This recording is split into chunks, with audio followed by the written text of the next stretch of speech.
Over the last 2 months, I have spent more time in Pennsylvania than any other state for the obvious reason that the outcome there will very likely determine whether our next president will be Donald Trump or Kamala Harris.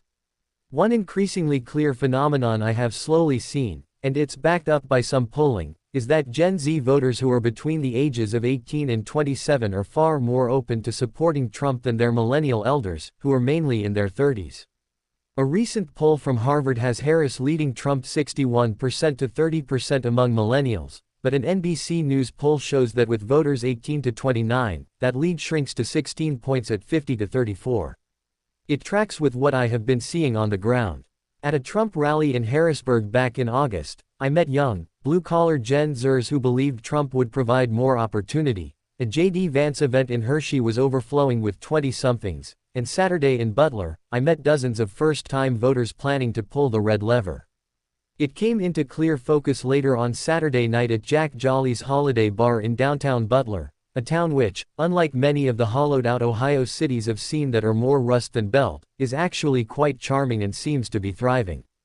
Jack Jolly's is one of those cocktail lounges where they infuse everything or put smoke in the glass, and the first people I met there were a trio in their late 30s, one married couple and their guy friend.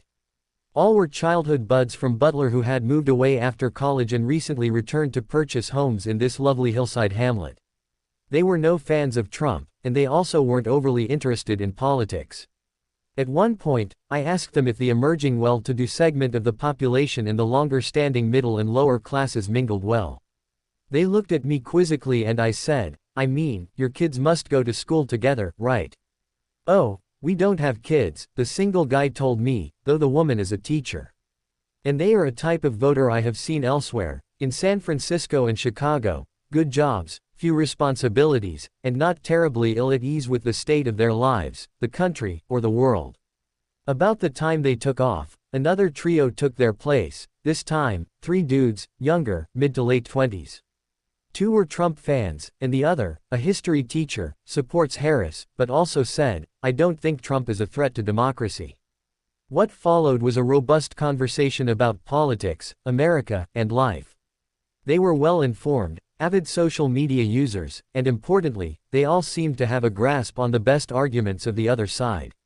Earlier in the day, I had spoken to Johnny and Rocky at the Trump rally, who were also either Gen Z or close.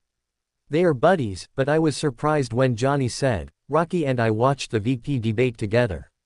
When I was 27, we did a lot of things, but get together to watch a vice presidential debate was not among them. Then again, in the 1990s, we thought a bright future was inevitable."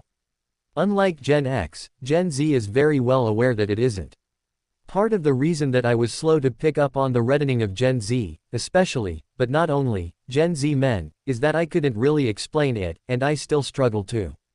Are they less connected to and susceptible to the neoliberal pablum of the leftist media and entertainment industry? Is it because they grew up, in part, under a Trump presidency and so do not find it abhorrent or abnormal? Is it countercultural? Whatever is driving these young voters into the arms of the GOP, it will have profound implications not just on this election but going forward for decades. 10 years from now, they will start accumulating the power that millennials have today. And unlike millennials, who seem quietly resigned to a country and society that isn't going to get any better, there seems to be flickering hope among our youngest voters, as if they dare to dream. And we should all have such hope, because maybe, just maybe, the kids are all right.